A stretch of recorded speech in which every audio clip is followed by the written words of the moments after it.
మీరు బంగారం తాకట్టు పెట్టి ఆ బంగారం డబ్బులు కట్టలేక ఇబ్బంది పడుతున్నారా? ఆచారి గోల్డ్ వాళ్ళు మీ బంగారం కొని మీ లోన్ తీర్చి మిగిలిన డబ్బులు మీకు ఇచ్చేస్తారు. ఇంకెందుకు ఆలస్యం? ఆచారి గోల్డ్ ఈ నెంబర్స్ కి కాల్ చేయండి. జీవీఎంసీ స్టాండింగ్ కమిటీ ఎన్నికల్లో కూటమికి గట్టి షాక్ తగిలింది. వైఎస్ఆర్సీపీ కార్పొరేటర్ పద్మారెడ్డి ఘన విజయం సాధించారు. భారీగా క్రాస్ ఓటింగ్ జరగగా కూటమి కార్పొరేటర్లు వైఎస్ఆర్సీపీకి ఓటు వేశారు. మొత్తం సీట్లు గెలుస్తామంటూ కూటమి నేతలు బీరాలు పలికారు. 50 ఓట్లతో పద్మారెడ్డి గెలుపొందారు.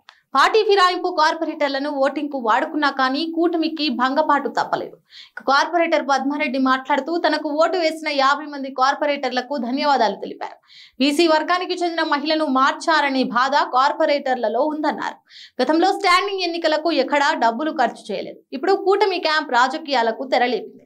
కూటమి బాధితులు తమకు సహకరించారని ఆమె పేర్కొన్నారు. వైఎస్ఆర్సీపీ జిల్లా అధ్యక్షుడు కేకే రాజు మాట్లాడుతూ జీవీఎంసీ స్టాండింగ్ కమిటీ ఎన్నికల్లో కార్పొరేటర్లు ఇచ్చిన తీర్పు కూటమి పాలనకు చెంపపెట్టు అన్నారు. గతంలో అడ్డగోలుగా మేయర్ పదవిని కూటమి కైవసం చేసుకుంది. బీసీ మహిళకు జగన్ అవకాశం ఇస్తే అడ్డదారిలో మహిళా మేయర్ను దించేశారు. స్టాండింగ్ కమిటీ ఎన్నికలకు ఎన్నడూ డబ్బుతో రాజకీయం చేయలేదు. స్టాండింగ్ కమిటీ ఎన్నికల్లో కూడా క్యాంప్ రాజకీయం చేశారు. మాకున్న బలం 32 మంది కార్పొరేటర్లు. వైఎస్ఆర్సీపీ తరపున పోటీ చేసిన అందరికీ 32 ఓట్ల కంటే అధికంగా వచ్చాయి. 50 ఓట్లతో ఒక స్టాండింగ్ కమిటీ సీట్ గెలిచా. కూటమి కార్పొరేటర్లు కూడా మాకు ఓటు వేశారు. ఇప్పటికైనా చంద్రబాబు కళ్ళు తెరవాలి. గెలిచిన స్థానాన్ని ప్రకటించడానికి కూడా ఇబ్బంది పెట్టారు. వైఎస్ఆర్సీపీ నుంచి బయటకు వెళ్లిన కార్పొరేటర్లు పశ్చాత్తాపపడి మాకు ఓట్లు వేసి ఉండవచ్చు.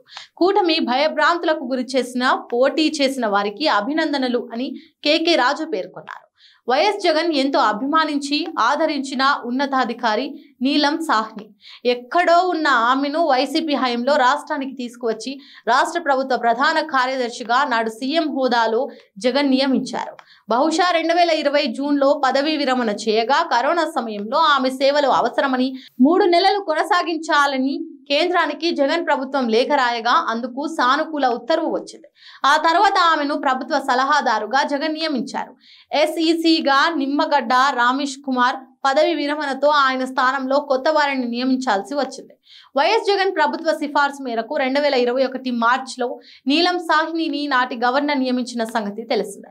అప్పుడు జగన్ ప్రభుత్వ సిఫార్సు మేరకు నియమితులైన నీలం సాహ్ని నేటికి ఎస్ఈసీగా కీలక బాధ్యతలు నిర్వర్తిస్తున్నారు. వైఎస్ జగన్ ఆయన పార్టీకి సానుకూలంగా నిర్ణయాలు తీసుకోవాలని ఎవరూ కోరుకోవడం లేదు.